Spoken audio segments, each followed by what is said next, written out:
Well, winter's starting to draw in very fast now. It's getting very cold and damp, especially in the morning. So maybe it's about time to put the superbike away for a couple of months, keep it nice and clean and shiny. Well, if you do that, what's your alternative? You could use a car, of course, but then you'll be stuck in a traffic jam on a motorway all day. Not a lot of fun. You could, of course, use a little scooter. Well, the trouble with little scooters is, well, they're little, aren't they? And if you do use a motorway, you'll struggle to keep up with the rest of the traffic. So we need a big scooter. Well, here is a very big scooter. Suzuki's Burgman, all 400 cc's of it. Well, if you want to split hairs, it's actually only 385 cc's. But it was the first of the new breed of larger capacity scooters, aimed at eliminating the problems of the smaller machines, which can often feel underpowered with their little two-stroke motors. Having ridden the Burgman around for a few days, I've noticed that more people ask the question, what's it really like, than they've ever done when I've turned up on some fancy sports bike. It seems to me that bikers are genuinely intrigued and interested to learn more about this machine. They want to borrow it and try it out. Those that do usually return with a smile on their face and then agree, if somewhat reluctantly, that it's actually rather good. Just about the ultimate rev and go. Well, there's not a great deal to look at mechanically on a Burgman because it's just one huge lump of plastic, and it is huge as well. It's physically quite a big machine. But despite that, the height of the seat is definitely worth a mention. Look at that. Look how low to the ground it is.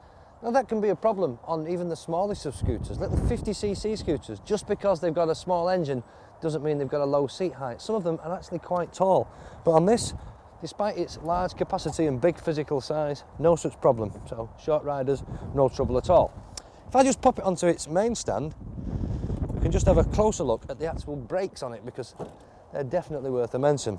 At the front here, you'll see there's two hoses there going to this caliper for the front disc, and it's disc brakes front and rear on this one. And the reason there's two hoses is because it's got a linked brake system, which means when you pull this left-hand lever on the handlebars here, it brakes the back as normal, but it also brakes the front. So that brakes back and front, and this one over here just brakes the front. Linked brakes, very, very clever.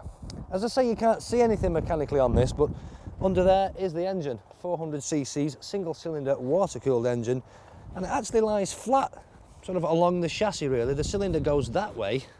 If I would take the bodywork off, you'd see what I was talking about, but it goes that way, which means the piston's going up and down along the length of the bike. That helps to keep the weight down, and it also means that you've got more space under your seat because you've not got a cylinder stuck up there, taking all the room up. And under the seat, there's actually quite a bit of room. Opens up that way, supported on this strut here, and as you can see, a full face helmet in there, no problem. It has to go that way. You can't put it that way because it won't shut, but if you put it that way, it'll shut quite easily. Plenty of room in there. Also helping to keep the weight down and keep the weight low, should I say, not so much down but low, is the petrol tank, which is there. Filler cap's there and the petrol tank is beneath there, so again, lots and lots of weight low down. Moving up here, look at this here. This is a brake lock because you've got a problem on a scooter because it's automatic. You can't leave it in gear. So if you park on an incline, it will roll away. Non motorbike, you just leave it in gear. So this has a brake lock. Pull that down there and it puts a little lock, cable operated, on the back wheel. Stops it rolling away. So quite a good idea. Next to that, a funny, strange little arrangement here for the ignition. Take your key out. You pop that down and it covers the ignition hole there, so you can't put a key in, you can't put a screwdriver in. So to release that, you use the back of the key, which is shaped there to match that little socket there. Give that a flick, that pops up, and there you go. You stick your key back in and you're away. Then onto the dashboard up here. A nice dashboard on this with everything you'll need. Not a lot of warning lights. There's a warning light for the brake lock and there's one for the high beam, and that's it. But you've got a clock, you've got a digital trip there, two different trips on this, analog speedo, fuel gauge, which I always keep saying, every bike should have a fuel gauge and a temperature gauge. And that dashboard at night looks really nice actually. You won't see this now during the day, but at night when you've got your lights on, it's got a lovely kind of icy blue backlight to it. It looks really, really smart, very nice. Up here then, a big screen. Not the biggest of screens I've ever seen, but it does actually do a reasonable job. It keeps the worst of the wind blast off your chest and your neck area, so it's quite useful. And that's quite important because this, remember, might only be a scooter, but it's 400 cc's and it's capable of cruising at 85 miles an hour plus all day long. And that may sound amazing, but it's true. The top speed is quoted as 97 miles an hour, but I have to say that anything above 80 should really be reserved for only the very straightest of roads, because the Burgman does have a tendency to start weaving around at high speed when things get a little twisty. I think due to a combination of 13-inch wheels and a very long wheelbase. But of course you shouldn't be doing those kind of speeds. That said, it's very difficult to find fault with this machine. Perhaps its big problem lies with its image, or lack of it. It's often seen as rather uncool to ride round on a scooter, but more and more bikers are waking up to the idea that these machines are more than capable of doing the job.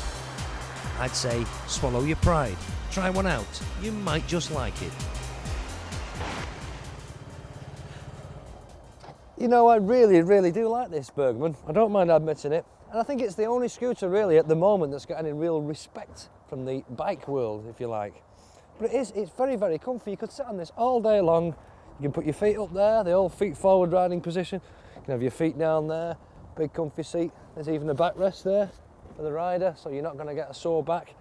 And even the pillion gets little footboards like that, look at them. None of your little foot pegs on this. And how about that for a pillion seat? That is the height of luxury, if ever I've seen it there.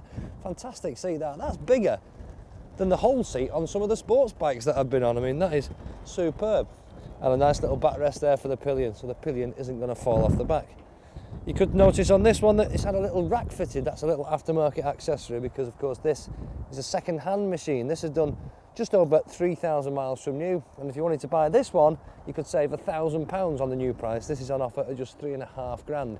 A brand new Burgman now on the road will cost you £4,500. And you know, I'd go anywhere on this. I think you could go touring on this dead easily because it's comfortable, it's got the performance, it'll keep up with everything else on the road, well, apart from your top super bikes. It's got the comfort, it's got luggage carrying capacity. You could put a top box on there, and if you were on your own, you could strap loads and loads of stuff on this pillion seat there.